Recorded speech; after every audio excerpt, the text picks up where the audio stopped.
أعوذ بالله من الشيطان الرجيم بسم الله الرحمن الرحيم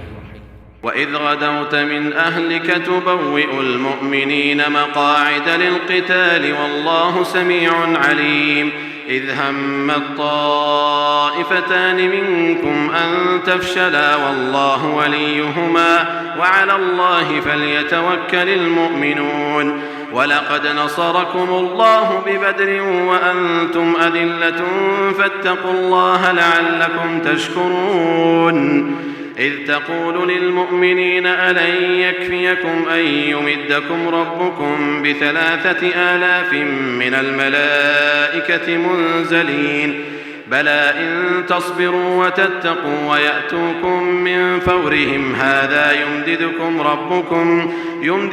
ربكم ب5,000 من الملائكة مسومين وما جعله الله إلا بشرى لكم ولتطمئن قلوبكم به وما النصر إلا من عند الله العزيز الحكيم ليقطع طرفا من الذين كفروا أو يكبتهم فينقلبوا خائبين ليس لك من الأمر شيء أو يتوب عليهم أو يعذبهم فإنهم ظالمون ولله ما في السماوات وما في الأرض يغفر لمن يشاء ويعذب من يشاء والله غفور رحيم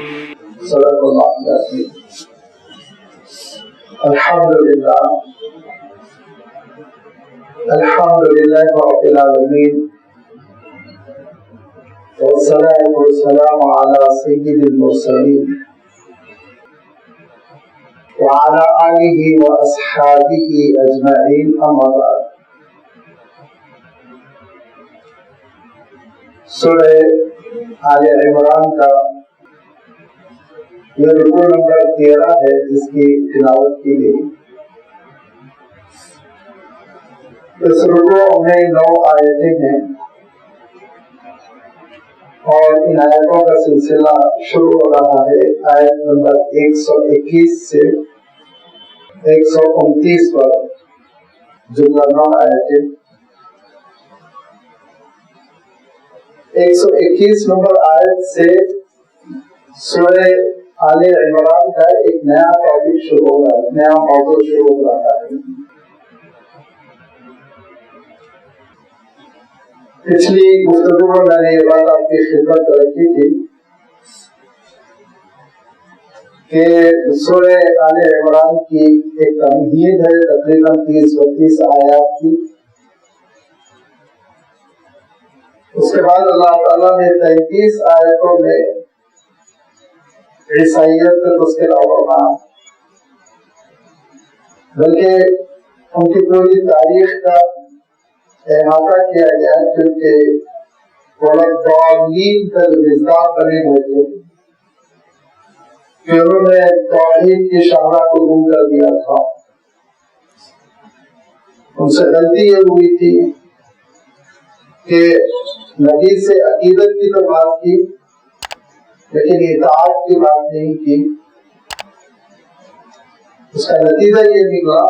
کہ صراط مستقیم سے محروم ہو گئے، گمراہ ہو گئے، حضرت عیسیٰ علیہ السلام کو خدائی میں شریک کر دیا. اور اللہ تعالیٰ نے اس حقیقت کو اجاگر کرنے کے لیے کہ حضرت عیسیٰ علیہ السلام اللہ کے بندوں میں سے ایک بندے، اللہ کے رسولوں میں سے ایک رسول ہے، واقعہ بیان فرمایا حضرت عیسیٰ علیہ السلام کی والدہ محترمہ سے، حضرت حنا بنت فاخور جن کا روایتوں میں نام آتا ہے،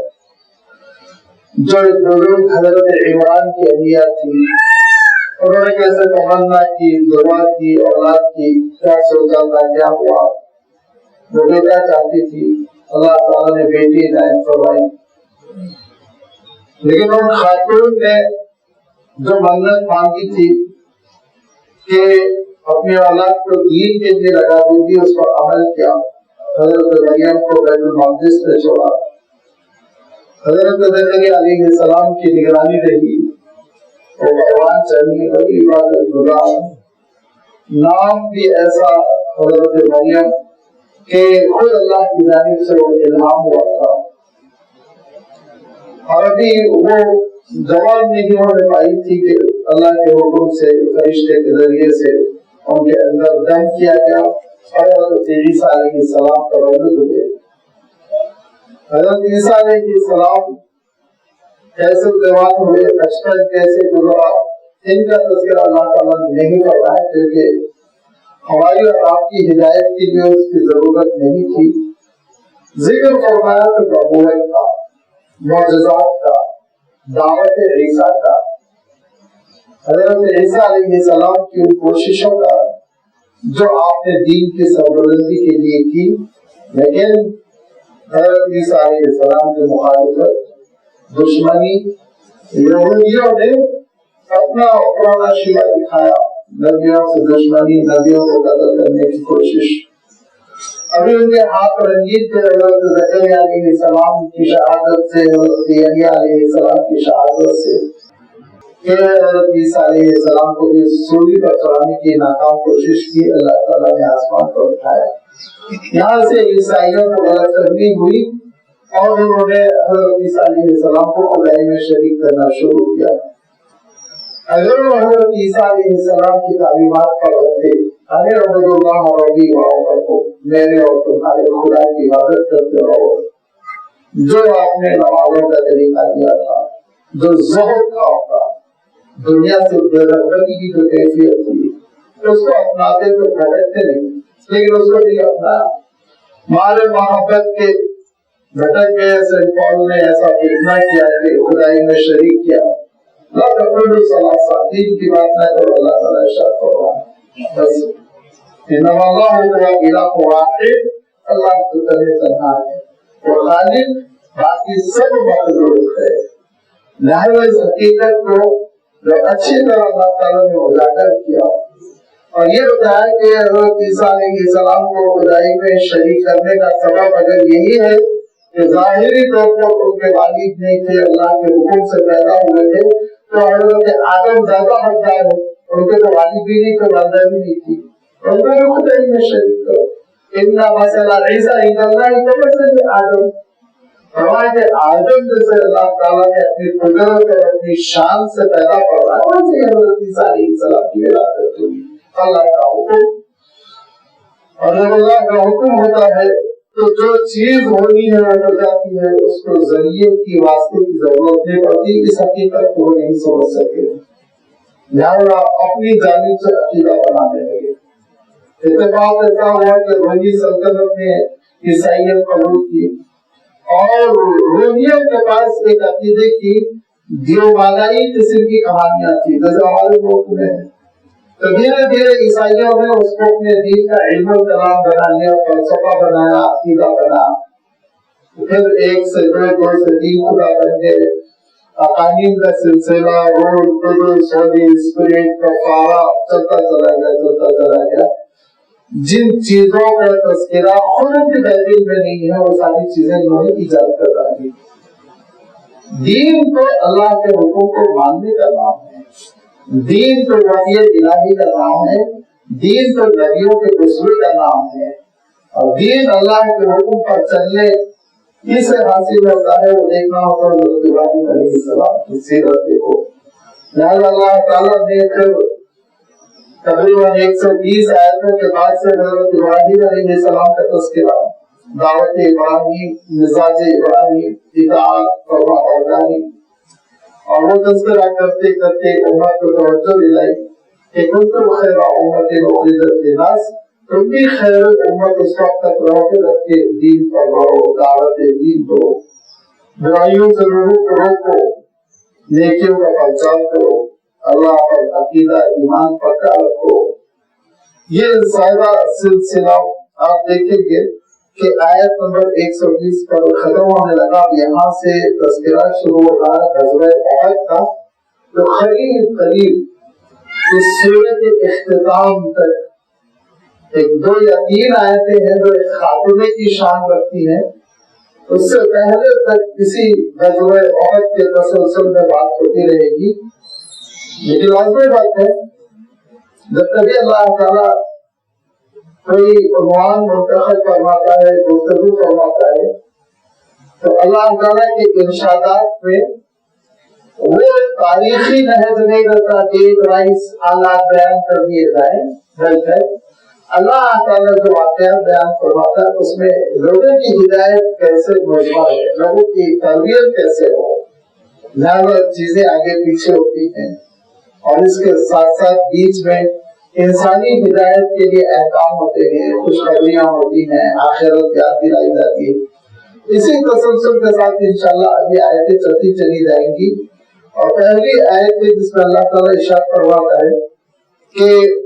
وَإِذْ غَدَوْتَ مِنْ أَهْلِكَ تُبَوِّئُ الْمُؤْمِنِينَ مَقَاعِدَ لِلْقِتَالِ وَاللَّهُ سَمِيعٌ عَلِيمٌ۔ اور اس وقت کو یاد کرو جب کہ اے رسول اب صبح کے وقت اپنے گھر سے، اپنے گھر والوں سے جدا ہو کر باہر تشریف لا رہے تھے۔ من اہلک، روایتوں میں آتا ہے کہ اللہ کے رسول صلی اللہ علیہ وسلم اس وقت ام المؤمنین حضرت عائشہ رضی اللہ تعالیٰ عنہ کے مکان میں تھے۔ فجر کے ساتھ اللہ کے رسول صلی اللہ علیہ وسلم نے کہا کہ مجھے اطلاع ملی کہ مکہ مکرمہ کے لوگ مدینہ منورہ کے قریب تک آ پہنچے ہیں جنگ کی نیت سے۔ 3 ہجری تھی، ہجرت کا تیسرا سال چل رہا تھا، رمضان گزر چکا تھا، شوال کا مہینہ تھا، 16 تاریخ تھی جب کہ اللہ کے رسول صلی اللہ علیہ وسلم سویرے سویرے باہر تشریف لائے، اور یہ اطلاع دی کہ مشرکین مکہ ایک لمبا سفر کر کے مدینے کے قریب آ چکے ہیں، اور جو احد کی پہاڑی ہے تو اس پہاڑی کے اس پار انہوں نے پڑاؤ ڈال دیا ہے۔ ان کی تعداد 3000 تھی، اور خوب ہتھیار سے لیس ہو کر وہ آئے ہوئے تھے۔ وہ آئے تھے بدر کا انتقام لینے کے لیے، جس غزوہ بدر کا تذکرہ خود اللہ تعالیٰ نے ایک آیت کے بعد فرمایا ہے، کیونکہ جنگ بدر میں تو دھکا لگا تھا۔ جو سن 2 ہجری میں ہجرت کے دوسرے سال رمضان المبارک میں ماہ رمضان میں جو جنگ لڑی گئی تھی بدر کی، جس میں مشرکین مکہ 1000 تھے، مسلمان 313 تھے، اس میں مسلمانوں نے اللہ تعالیٰ کی نصرت اور اس کی مدد سے مشرکین کی کمر توڑ دی تھی۔ 70 تو مارے گئے تھے، 70 گرفتار ہوئے تھے۔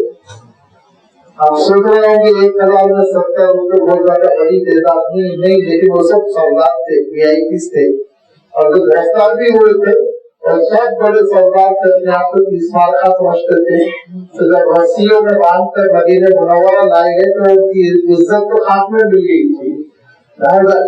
جو غضب کی شکار تھی، آگ لگ رہی تھی بدلہ لینے کے لیے۔ اور پھر 1 سال کی تیاری کے بعد وہ دوبارہ سن 3 ہجری میں ہجرت کا تیسرا سال چل رہا تھا، رمضان المبارک کا مہینہ گزر چکا تھا، جیسے ابھی میں نے عرض کیا۔ شوال کے مہینے میں انہوں نے سفر شروع کیا، اور 16 شوال ہوتے ہوتے مدینہ منورہ کے قریب پہنچ گئے۔ جب اللہ کے رسول صلی اللہ علیہ وسلم نے صحابہ کو جمع کیا، اور اللہ کے رسول صلی اللہ علیہ وسلم اللہ تعالیٰ کے حکم پر عمل کرتے تھے، وہ شاہر فی الامر، کوئی بھی سنگین معاملہ ہو تو آپ مشورہ کر لیا کریں۔ حالانکہ اللہ کے رسول صلی اللہ علیہ وسلم کو مشورے کی ضرورت نہیں تھی، کیوں کہ وحی الہی سے آپ کی رہنمائی ہوتی تھی، لیکن امت کی تربیت مقصود تھی۔ فیضا آدم کا توکل اللہ تعالیٰ نے ارشاد فرمایا اور مشورہ ضرور کریں، لیکن آپ جو ارادہ فرمائیں اس ارادے پہ عمل ہوگا۔ مشورہ ہوا تو لوگ 2 رائے میں منقسم ہو گئے۔ اکثر بیشتر نوجوانوں کی رائے تھی کہ مدینہ منورہ سے ہم لوگ نکلیں، آبادی سے باہر جائیں، اور جہاں میدان میں وہ ٹھہرے ہوئے ہیں وہاں مقابلہ کر کے ان کو پیٹے۔ جو سینئر لوگ تھے ان کی رائے یہ تھی کہ لشکر بڑا ہے 3 لاکھ کا، اور مدینہ منورہ میں ان سے لڑائی لڑی جائے، شہر میں آبادی میں آنے دیا جائے۔ لیکن اس کے بعد 2 موقف تھے مسلمانوں کے، بلکہ ایک مسلمانوں کا موقف تھا جس میں خود اللہ کے رسول صلی اللہ علیہ وسلم کی رائے تھی، حضرت ابوبکر کی رائے تھی، اور ایک منافقین کی سازش تھی۔ مسلمانوں کا موقف یہ تھا کہ سب گھروں میں بند ہو جائیں گے، سنسان کر دیں گے سڑکوں اور گلیوں کو، جب وہ دندناتے ہوئے داخل ہوں گے تو پیچھے سے نکلیں گے اور پھر ان کو گلیوں سے باہر نہیں نکلنے دیں گے، کسا قدر کریں گے، وہ بٹے ہوئے ہوں گے گلیوں میں،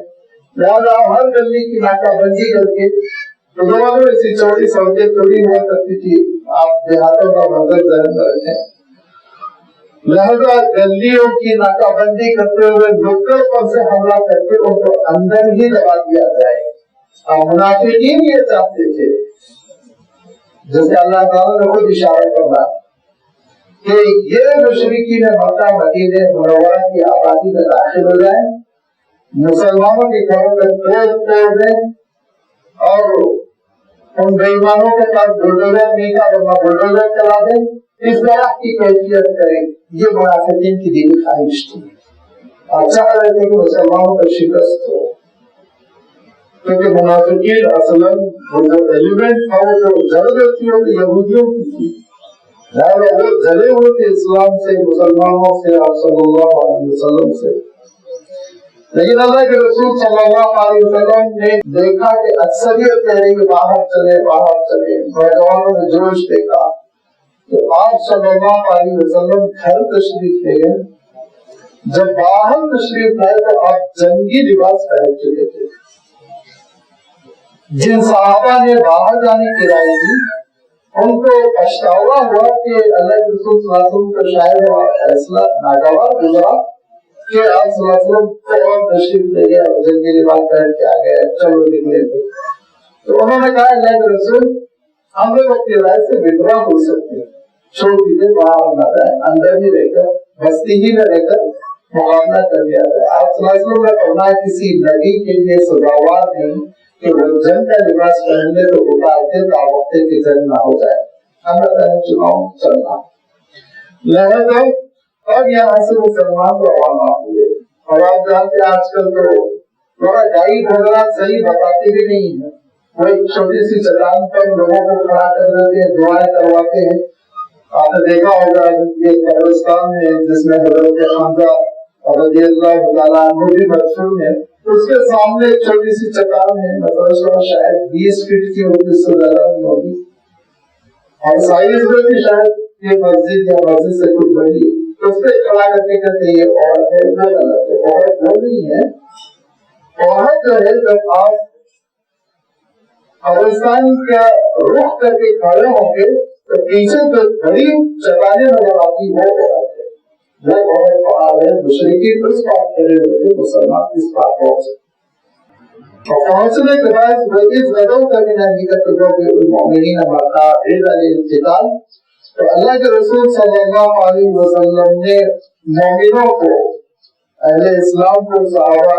رضوان اللہ تعالی علیہم اجمعین کو ان کے سچویشنز پہ، لوکیشنز پہ کھڑا کیا، فرانس پہ، اور اس میں آپ جانتے ہیں کہ 50 صحابہ کو آپ صلی اللہ علیہ وسلم نے پہاڑ کی چوٹی پہ کھڑا کیا، اوپر جاؤ، وہ اوپر چلے گئے، اتنی اوپر کہ ان کو دائیں بھی دکھ رہا تھا، بائیں بھی دکھ رہا تھا، مسلم لشکر بھی دکھ رہا تھا، کفار مکہ بھی نظر آ رہے تھے، اور اللہ کے رسول صلی اللہ علیہ وسلم نے ان سے یہ فرمایا تھا کہ دیکھو اگر ہم کو کامیابی مل جائے اور ہم گھوڑوں وغیرہ کو پکڑ کر مالے گنے میں جمع کر رہے ہیں، تب بھی وہاں سے اتر کے تم نہ آنا، اور تم یہ دیکھو کہ ان کو شکست ہو گئی، یہاں تک کہ مسلمانوں کی لاشوں کو گرے کھا رہی، تب بھی تم اتر کے نہ آنا جب تک کہ میں نہ کہہ دوں، جب میں کہوں گا تب اترنا۔ یہ تاکید کر دی اللہ کے رسول صلی اللہ علیہ وسلم نے، اور ان کے لیے حضرت عبداللہ بن زبیر کو امیر مقرر کر دیا۔ اب اس کے بعد سے اللہ کے رسول صلی اللہ علیہ وسلم نے اس زمانے کے اعتبار سے میمنہ، میسرہ لشکر کے گروپس ہوا کرتے تھے، رائٹ سائڈ پہ کون ہوگا، لیفٹ پہ کون ہوگا، سوار کہاں ہوں گے، پیدل کہاں ہوں گے، تیر انداز کہاں ہوں گے، تلوار چلانے والے کہاں ہوں گے۔ یہ اللہ کے رسول صلی اللہ علیہ وسلم جو میدان جنگ کی ترتیب دیتے تھے، اس پہ تو کتابیں لکھی گئی اور بڑے بڑے جنگی ماہرین نے، کرنلز نے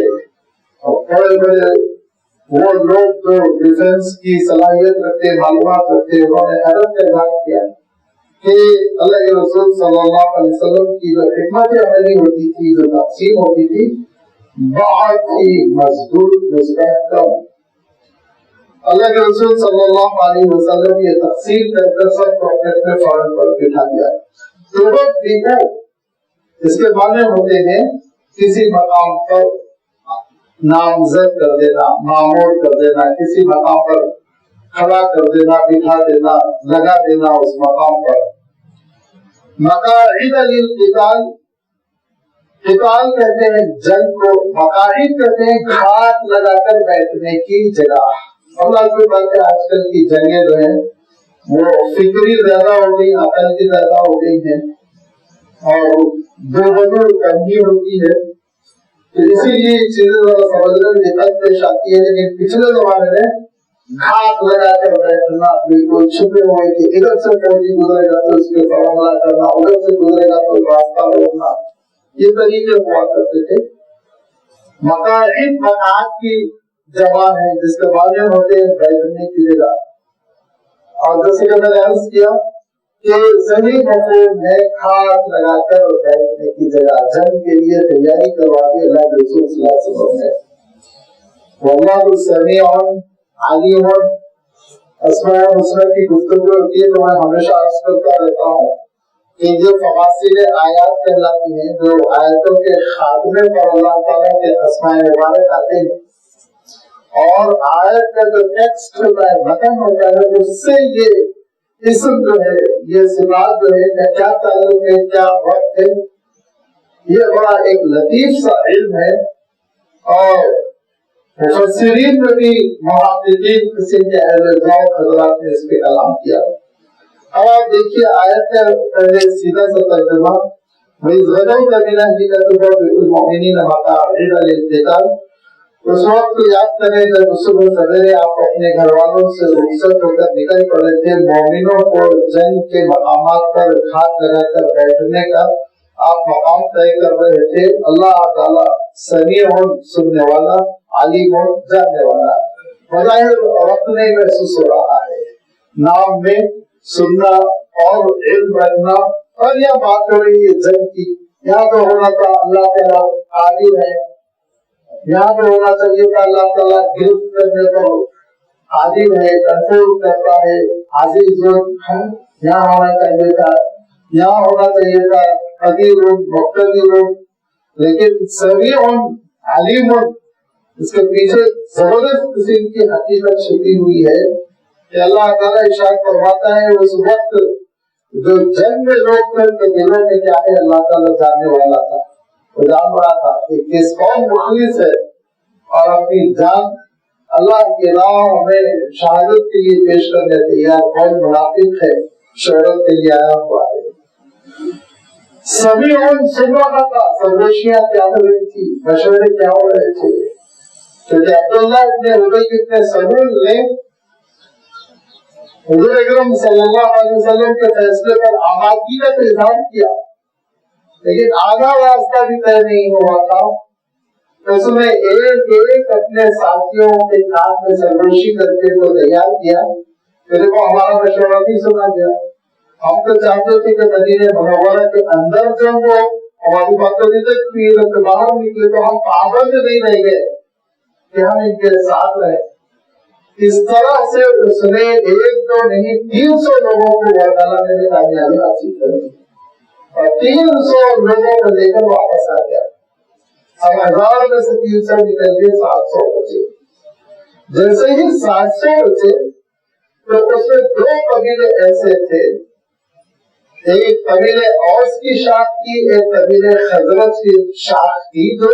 مدینے کے بڑے قبیلے تھے دونوں، اوس اور خزرج. تو ایک بنو سلمہ تھے، ایک بنو حارثہ تھے، جو خاندان ایسے تھے جو تھے تو پکے مومن، اللہ کے رسول صلی اللہ علیہ وسلم پر صدق کے ساتھ ایمان رکھنے والے، لیکن حالات کی وجہ سے گھبرا گئے اور آپس میں کچھ سرگوشیاں کرنے لگے. کیسے ہو سکتا ہے، کیسے جیتیں گے ہم لوگ، 700 ہے وہ 3000 ہے، بہترین جو جنگجو تھے وہ تو ساتھ نکل گئے ہمارے، چلے گئے گھروں کو واپس ہو کے کیا کیا جائے. فرمایا دیکھو اللہ تعالیٰ تمہاری سرگوشیوں کو کہ سن رہا تھا، تمہارے دلوں میں جو کمزوری پیدا ہو رہی تھی، تمہارے دلوں میں جو گھبراہٹ پیدا ہو رہی تھی، اس کا علم بھی رکھتا تھا۔ اس ہمت کا پتہ نہیں بالکل کہ تم میں سے دو گروپ ایسے تھے جو انتشلا کمزور پڑے جا رہے تھے، گھبراہٹ فشرب کہتے ہیں، مارے گھبراہٹ کے ناکام ہو جانا، پیر اکھڑ جانا، جس کو فشلا کہتے ہیں۔ اس ہمت کا افادانی تم میں دو گروپ ایسے تھے جو ارادہ کر رہے تھے کہ ہمارے گھبراہٹ کی بگڑا ہو جائے، پیچھے ہٹ جائے، نکل جائیں جنگ سے، لیکن اللہ تعالیٰ نے ان کی لاج رکھی۔ لہذا قبیلے بنو سلمہ اور قبیلے بنو حارثہ کے لوگ کہتے تھے کہ آیت تو ہماری مذمت میں نازل ہوئی، آیت تو ہماری دل کی کمزوری کو بیان کرنے کے لیے نازل ہوئی، لیکن اس آیت کے دو لفظ ایسے ہیں جس کی وجہ سے ہم کو دنیا کی ساری چیزوں سے زیادہ یہ آیت پسند ہے۔ فرمایا واللہ ولیہما، لیکن ان دونوں قبیلوں کا کارساز، کام بنانے والا، ہمت دینے والا تو اللہ تعالیٰ تھا۔ تو اللہ تعالیٰ نے گواہی دی کہ اللہ تعالیٰ کی ولایت، نصرت، توفیق، مدد ان دونوں قبیلوں کے ساتھ تھی۔ انہوں نے فوراً کے خیالات کو چھٹک دیا، سوائے اللہ کے کوئی واقف نہیں ہو سکتا تھا۔ انہوں نے کسی سے ڈسکس نہیں کیا تھا،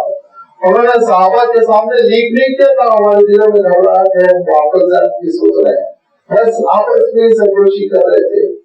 کہ اللہ تعالیٰ نے ان کے دلوں کو ثابت کرنی دی، اور انہوں نے کہا نہیں مر بیٹیں گے اللہ کے رسول صلی اللہ علیہ وسلم کے ساتھ گھر میں جانے کا مسئلہ، یہ سب نہیں سوچنا چاہیے۔ لہذا فرمایا واللہ ولیہما، ان کو توفیق دینے والا، ان کو ہدایت دینے والا، دین پر ثابت قدم کر دینے والا تو بس اللہ تعالیٰ تھا۔ تو ان کے لیے سرمایہ افتخار بن گیا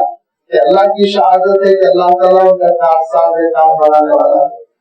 وعلی اللہ فلیتوکل المؤمنون، اور اللہ ہی پہ مومنوں کو توکل کرنا چاہیے۔ اپنی سواریوں پہ توکل نہ کرو، اپنے ہتھیار پہ توکل نہ کرو، اپنی صلاحیت، ٹیلنٹ، ذہانت اور مہارت اس پہ بھروسہ نہ کرو، بھروسہ اللہ پہ کرو۔ ہاں ذرائع اپناؤ، ذرائع اپناؤ، ذرائع سے ہاتھ روکنے کی ضرورت نہیں ہے، ہر چیز کو اپناؤ، جو ضرورت ہے وہ اپناؤ،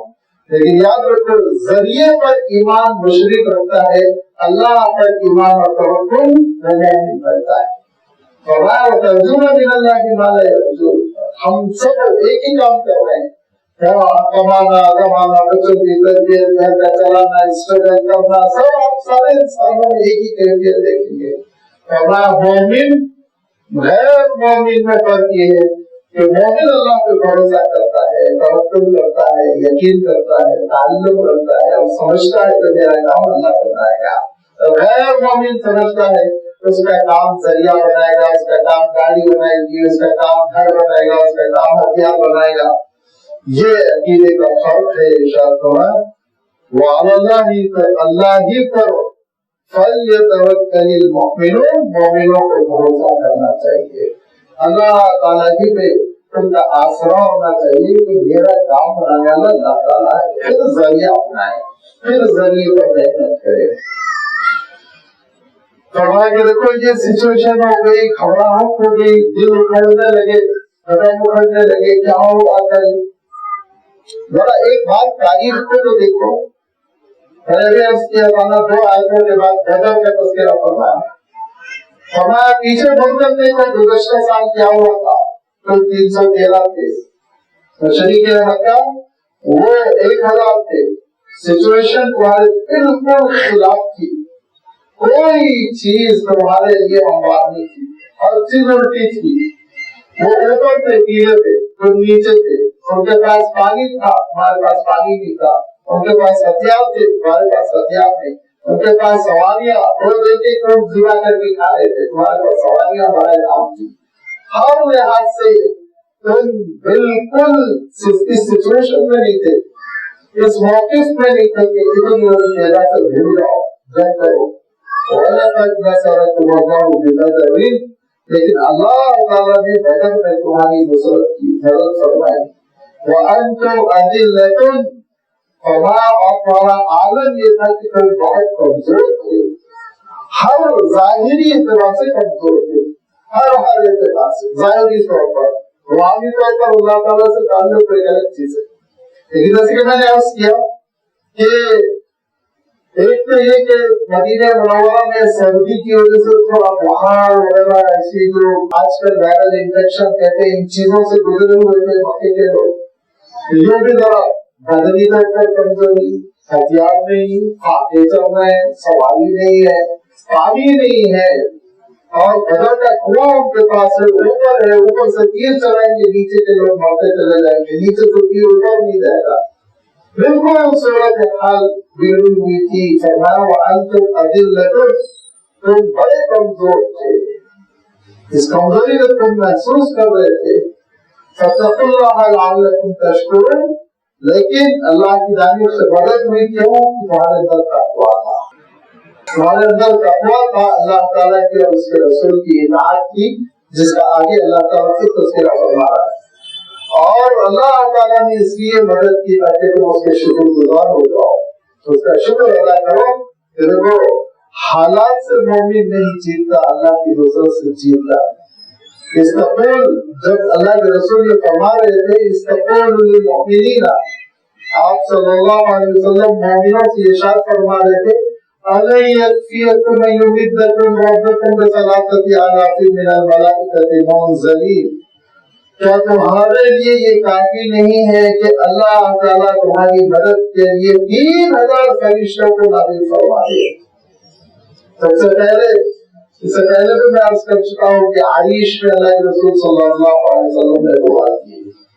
اور جو بندگی کا اظہار کیا، اور جو بیمائیگی کا اظہار کیا کہ اللہ میرے پاس کچھ نہیں، یہ میری چھوٹی سی ٹکڑی ہے، اور قریش کا عالم یہ ہے اللہ قریش اپنے جگر پاؤں پہ لے کر آئے ہیں، ماسٹر پیس ہے، کے بعد جنگ کے ماہرین، ہتھیار ہے، تیر انداز ہے، نشانے باز ہے، سب کچھ ہے ان کے پاس، اور اللہ میرے پاس چھوٹی موٹی ٹوٹی ہوئی ٹکڑی ہے، یہ کمزور قسم کے لوگ ہیں۔ لیکن مولا جب آپ حضرت ابوبکر صدیق رضی اللہ تعالیٰ عنہ فرماتے ہیں میں پیچھے کھڑا تھا، جب اللہ کے رسول صلی اللہ علیہ وسلم کھڑے ہو گئے اور آپ کی شال آپ کی کاندھوں سے گر گئی، اور آپ اللہ کے رسول صلی اللہ علیہ وسلم فرد جذبات میں کہہ پڑے پہلا لیکن اس ٹکڑی کو تو ہلاک کر دے گا تو روئے زمین پر پھر تیری عبادت کبھی نہیں ہوگی، اور آپ کی چادر مبارک گری ہوئی تھی، حضرت ابوبکر اس کو اٹھا کر آپ کے شانوں پر ڈال کر پیچھے سے اسے لپٹ گیا اور کہا اللہ کے رسول بس بس اور بس کیجئے۔ اللہ تعالیٰ ارشاد فرماتا ہے اہلی بنی ہے کہ 1000 کا لشکر ہے رسول آپ کے اوپر لا رہے ہیں، 1000 فرشتے آئیں گے ان کی خبر لینے کے لیے۔ پھر اللہ تعالیٰ نے ارشاد کرنا اور مومنوں کو آپ خوشخبری دے دیجیے 1000 فرشتے بہت، ایک فرشتہ کافی ہے، لیکن مومنوں کے دل کو مضبوطی کے لیے تسلی کے لیے آپ کہہ دیجیے 3000 فرشتے اور پیچھے 2000 مزید کھڑے رہیں گے، ضرورت ہوگی تو وہ بھی آئیں گے۔ جملہ 5000 کی مدد کی گئی یا مدد کا وعدہ کیا گیا۔ فرمایا کہ ایمدکم ربکم بثلاثۃ آلاف من الملائکۃ منزلین، کہ جس وقت آپ کہہ رہے تھے کہ اے مومنوں مطمئن ہو جاؤ، تمہارے لیے کیا یہ کافی نہیں ہے کہ تمہارا رب تمہاری مدد کرے 3000 فرشتوں سے جو نازل ہوں گے؟ بھلا بہت کافی ہے، کیوں کافی نہیں ہوں گے؟ ان تصویروں وتتقوا، لیکن شرط وہی ہے صبر، ثابت قدمی، جنے رہنا، نمبر 1 استقامت، یہ انتہائی اہم چیز ہے، اور دوسری وتتقوا تقویٰ، اللہ تعالیٰ کی نافرمانی نہیں ہونی چاہیے۔ تو پھر فرمایا وَيَعْتُكُمْ مِنْ فَوْرِهِمْ هَذَا يُمْدِدْكُمْ رَبُّكُمْ بِخَمْسَةِ آلَافٍ مِنَ الْمَلَائِكَةِ مُسَوِّمِينَ، کہ 5000 فرشتوں سے اللہ تعالیٰ تمہاری مدد کرنے تیار ہے۔ 5000 فرشتوں کے بعد کوئی فوج کیا غالب آ سکے گی، کوئی فوج کیا نقصان کسی کو پہنچا سکے گی؟ تصور کر لو، اور وہ بھی فرشتے ایسے مسومین کہ ان پر نشان لگا ہوا ہوگا کہ یہ بدر کے لیے آئے ہیں اور بدر میں مسلمانوں کی مدد کے لیے بھیجے گئے ہیں۔ اور اس کے بعد اگر آپ امام بیہقی رحمۃ اللہ علیہ کی کتاب پڑھیں دلائل النبوہ، نبوت کی انہوں نے دلیلیں پیش کی، اس میں انہوں نے یہ واقعہ پیش کیا کہ بعض ایسے صحابہ جیسے حضرت مقداد ہے اور ایسے صحابہ بڑے کمزور سمجھے گئے تھے اور جن کے بارے میں تصور تھا کہ اس جنگ میں بس جا رہے ہیں، کیا حصہ لیں گے، پھر جائیں گے، ان کے ڈریس میں، ان کے حلیے میں، ان کے عمامے میں یہ فرشتے نازل ہوئے تھے اور لوگوں کو تاکہ پتا چلے کہ معنوی اعتبار سے اللہ تعالیٰ کے پاس مقبولیت کے اعتبار سے یہ کمزور نہیں ہے، لوگ یہ چھوٹے موٹے لوگ نہیں ہے، تاریخ بدلنے والے لوگ ہیں۔ لہذا مصدقین جس کے معنی ہوتے ہیں علامت شدہ، جن کو نشان لگا دیا گیا ہو، کوٹ میں ڈال کے آتے ہیں تو علامت لگی ہوتی ہے نا، لگ گیا ہو جن کا، تو اس طرح کی علامتیں لگا دینا، اس کو کہتے ہیں مصدق، جن کو علامت لگا دی گئی، نشان لگا دیا گیا کہ یہ اسی کام کے لیے ہے۔ یہ بدر میں نازل ہونے والے فرشتوں کو اللہ تعالیٰ نے سارے فرشتوں میں افضل قرار دیا۔ ایک مرتبہ اللہ کے رسول صلی اللہ علیہ وسلم کے پاس حضرت جبرائیل امین تشریف لائے اور کہا کہ بدری صحابہ کا کیا مقام ہے، تو حضور نے فرمایا میری امت کا سب سے افضل، تو اس کا حضرت جبرائیل کہتے ہیں اور ہم فرشتوں میں بھی جو فرشتے بدر میں مسلمانوں کی مدد کے لیے نازل ہوئے تھے وہ فرشتوں میں سب سے افضل ہے۔ یہ اللہ تعالیٰ نے مقام کیا، تو اللہ کے رسول صلی اللہ علیہ وسلم کے ڈیفنس کے لیے، نصرت اور مدد کے لیے فرشتے نازل ہوئے، اور یہ اللہ تعالیٰ نے 5000 میں نے اس کے نا ایک کافی ہے فرشتہ قاتلت کی کیا ضرورت، اور میں لطف اور جبرائیل نے تباہ کر دیا تھا اللہ کے حکم سے، تو اتنے فرشتوں کی کیا ضرورت ہے؟ وما جعلہ اللہ الا بشریٰ لکم ولتطمئن قلوبکم بہ، یہ اللہ نے نہیں بنایا تھا مگر اس لیے کہ تم کو اطمینان ہو جائے، تمہارے لیے خوشخبری بن جائے کہ 5000 فرشتے تم کو کیا نقصان ہوگا۔ اور اللہ کے رسول صلی اللہ علیہ وسلم نے وقت تہجد صحابہ کو بتا دیا، یہاں یہ مرے گا وہاں وہ مرے گا، قضاء یقینی ہے، کامیابی یقینی ہے۔ ومن نصر الا من عند اللہ العزیز الحکیم، نہیں ہے نصرت، کامیابی، غلبہ مگر اللہ کی جانب سے، یہ بات سمجھ لو، اللہ کی جانب سے۔ جب غلبہ اللہ کی جانب سے ہے، جب نصرت اللہ کی جانب سے ہے، جب مدد اللہ کی جانب سے ہے، تو اگر تم زمین کے نام پر لڑو گے تو تم کو پتہ نہیں ہوگی، اگر تم دولت کے نام پہ لڑو گے پتہ نہیں ہوگی، اگر تم قومیت کی وجہ سے لڑو گے پتہ نہیں ہوگی، تو توحید کے لیے لڑو گے، اللہ کے لیے لڑو گے تو تم کو فلاح ملے گی، کامیابی ملے گی۔ اللہ کا وعدہ اللہ کے دین کی مدد کے سلسلے میں ہے، اللہ کا وعدہ دوسرے دیگر مسائل کے سلسلے میں نہیں ہو، تو اپنا حل کرتے رہو۔ ومن نصر الا من عند اللہ العزیز الحکیم، جو بہت کنٹرول والا اور بہت حکمت والا ہے، اسی کی جانب سے مدد ہے، نصرت ہے۔ اور اللہ تعالیٰ نے تم کو میدان بدر میں کامیابی اس لیے عنایت فرمائی لیقطع طرفا من الذین کفروا، تاکہ کافروں کا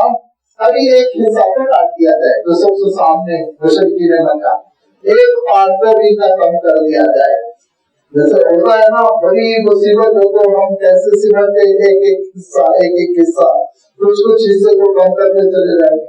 تو لیقطع طرفا من الذین کفروا، کافروں کے ایک حصے کو کاٹا جائے مکے کے، بعد میں پھر روس کو دیکھیں گے، ایران کو دیکھیں گے، جو مخالفت کے لیے کھڑے ہوں گے ان کو دیکھا جائے گا۔ اور یکفیکہم کیاتب الخائبین، اور اللہ تعالیٰ ان کو ایسے غمزدہ کر دے۔ یکفیکہم کبتا کے معنی ہوتے ہیں غمزدہ کرنا، رنج ادب میں مبتلا کر دینا، ایسا رنجیدہ کر دے کہ وہ لوٹے ناکامی کے ساتھ، شرمندگی کے ساتھ، منہ چھپاتے ہوئے۔ ایک ایک آدمی مکہ مکرمہ پہنچ رہا، اپنے گھر میں جا کے منہ چھپا رہا، اور گھروں میں جو لوگ مر چکے ہیں ان کے رونے کی آوازیں آ رہی ہیں، چیخ و پکار چل رہی ہے۔ ایسا ماحول ان کے اوپر طاری ہو گیا کہ ان کو پتا چلا کہ انہوں نے جس جھگڑا ہو لیا ہے وہ معمولی چیز نہیں ہے، یہ کسی نرم گوشت میں انگلی نہیں ڈالیں گے، انہوں نے اپنے لیے مصیبت میں ہوں گی۔ لہٰذا یہ بدر میں اللہ تعالیٰ نے مدد فرمائی، نہ ہونے والی چیز کو اللہ تعالیٰ نے کامل کر دیا، رونما فرما دیا، انقلاب آ گیا، زبردست تبدیلی ہو گئی، یوم الفرقان قرار دیا گیا.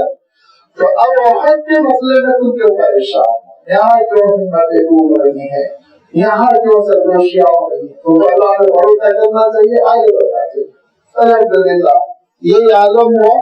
پورے اعتماد کے ساتھ مسلمان آگے بڑھتے چلے گئے اور پھر پہنچ گئے احد کے میدان میں. اللہ کے رسول صلی اللہ علیہ وسلم نے ترتیب یہ بنائی کہ مسلمان بھی پہاڑ کو پار کر کے میدان میں مشرکین سے گھر گئے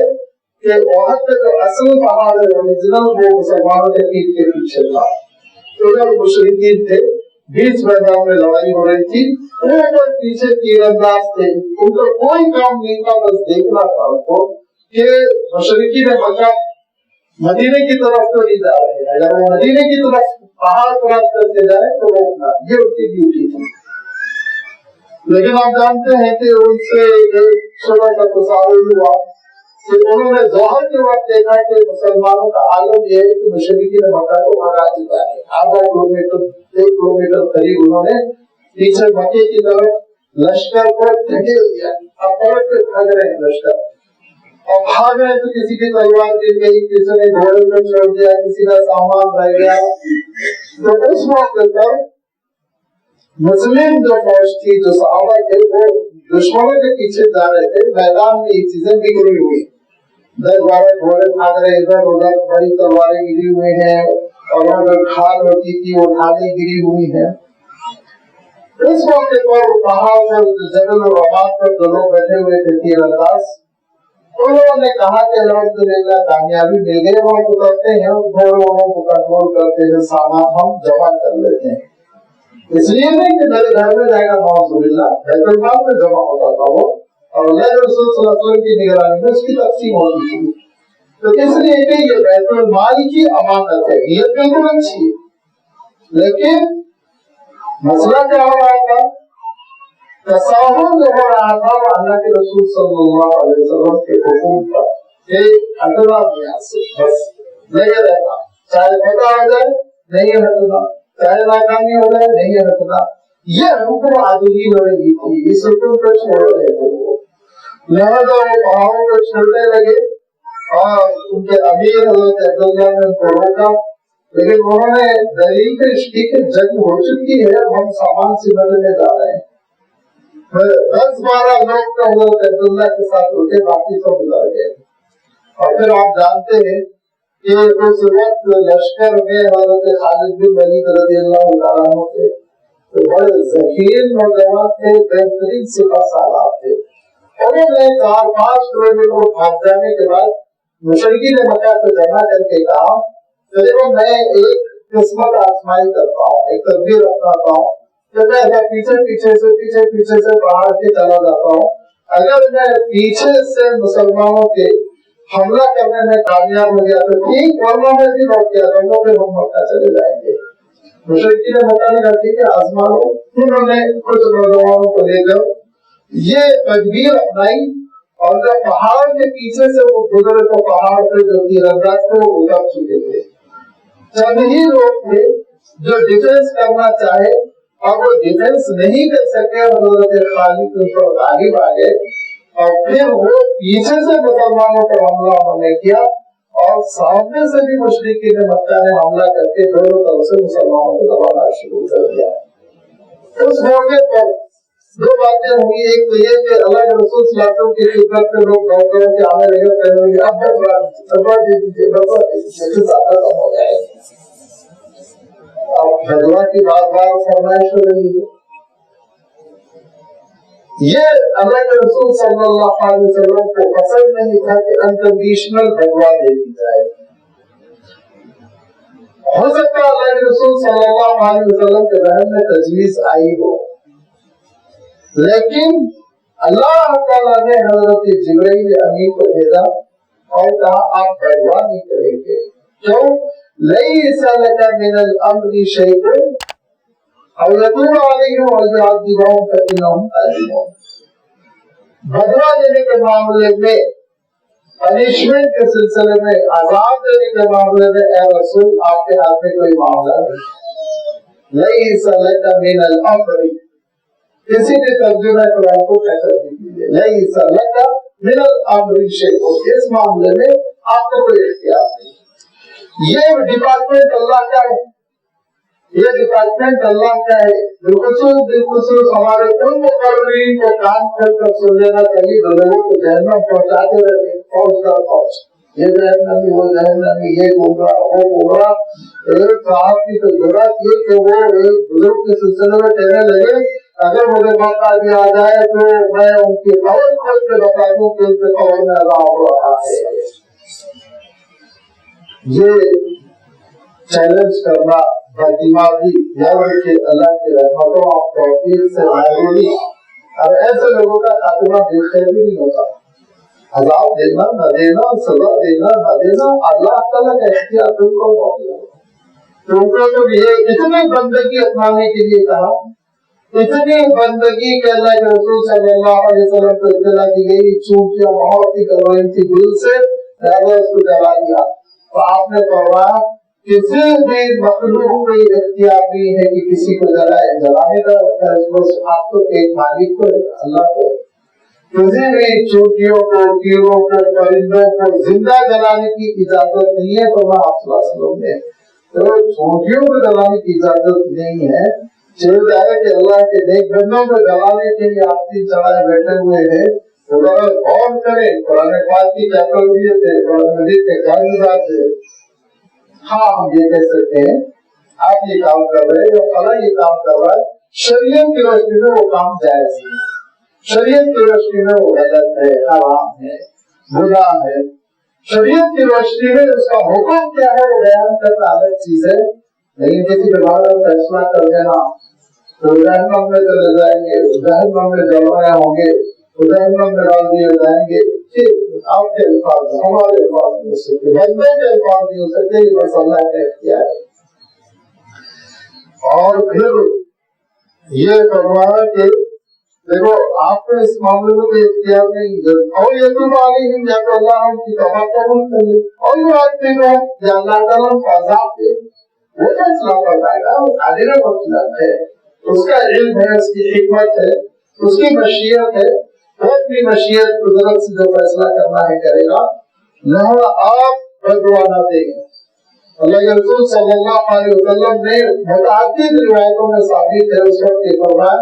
میں بعثت لعانا، میں بدعا دینے کے لیے نہیں آیا، لڑنا کرو۔ اور پھر اس کے بعد آپ جانتے ہیں کہ وہ لڑتے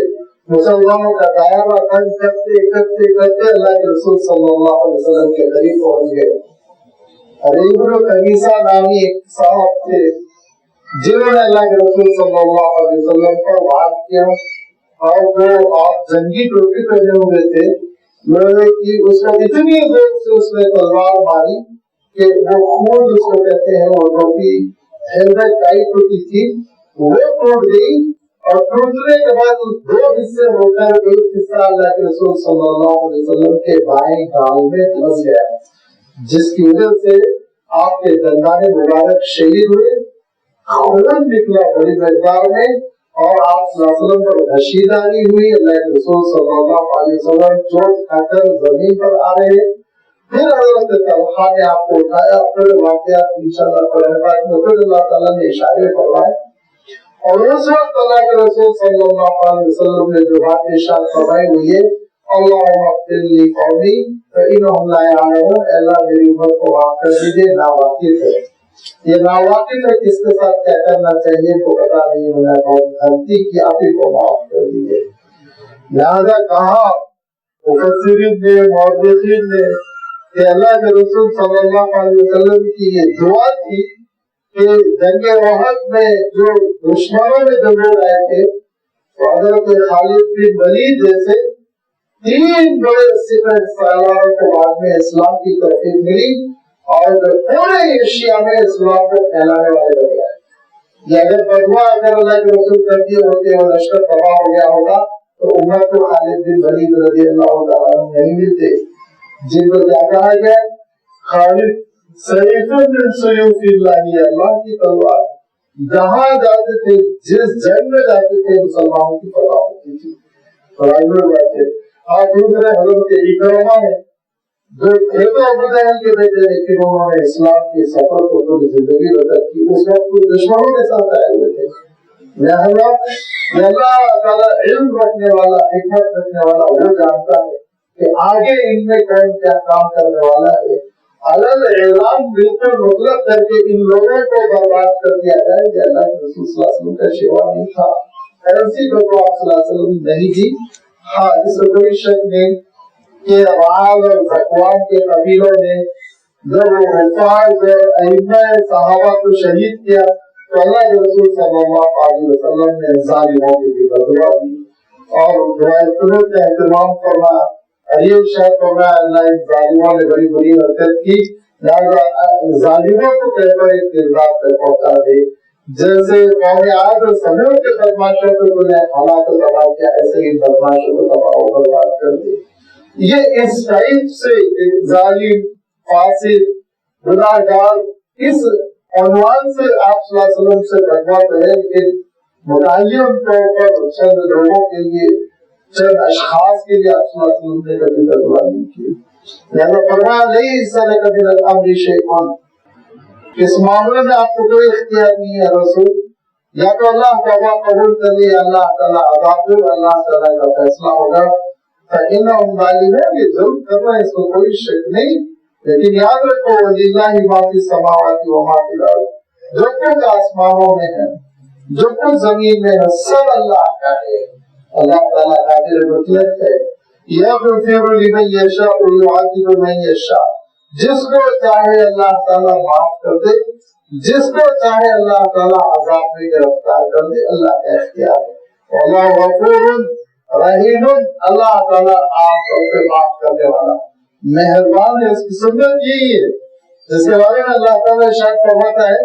کہ وسعت رحمتی کل شیء علما، میری رحمت غالب رہتی ہے۔ اللہ کے فیصلے اس کی رحمت کی بنیاد پہ ہوتے ہیں، لیکن اس کے معنی اللہ کو کمزور نہ سمجھو، سزا دینے پر قادر ہے، عذاب میں مبتلا کرنے پر قادر ہے۔ لہذا کون ہے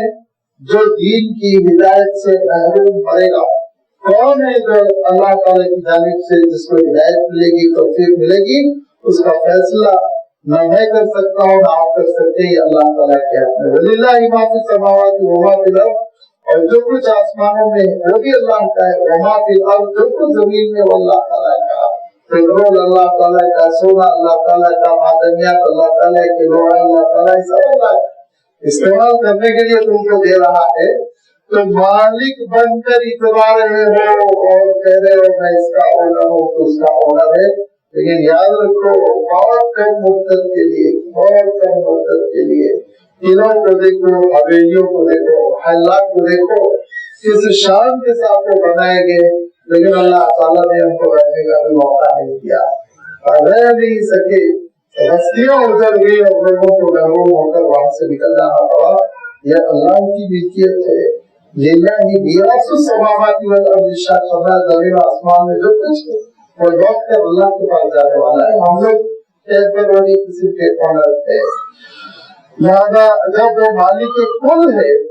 تو پھر یاد رکھو جس کو چاہے معاف کر سکتا ہے، میرے ساتھ تو زور نہیں کرے گا، ختم۔ اب کسی کو وہ معاف کرنا، کسی کو سزا دے، اس کا منشا، میں یہی نہ کہہ سکتا ہوں نا میری نیکیاں قبول ہو جائے، میرے ساتھ رحم و کرم کا معاملہ ہو، میری مغفرت ہو، مجھے اللہ جنت کی نعمتوں سے مالا مال کر دے،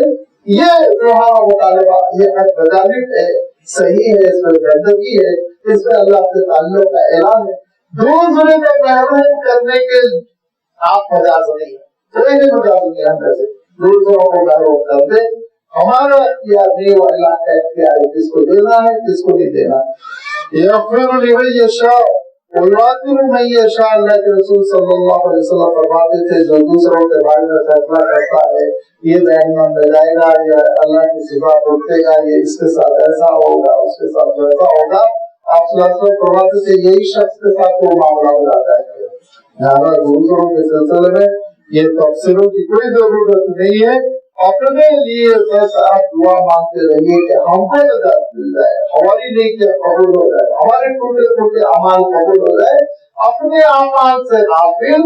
دوسروں کے اعمال کے جج بنے ہوئے ہیں، کسی نے اختیار دے دیا۔ اپنے اعمال سے غافل ہم خود کتنے پانی میں ہیں یہ نہیں دیکھتے، محاسبہ اپنا نہیں کرتے، دوسرے کے سلسلے میں، ائمہ کے سلسلے میں، علماء کے سلسلے میں، مصلحین کے سلسلے میں، مورثین کے سلسلے میں، رشتہ داروں کے سلسلے میں پورے فتوے لے کے بیٹھے ہوئے ہیں، انہیں یہ ہے وہ ہے، یہ ایسا ہے وہ ویسا ہے۔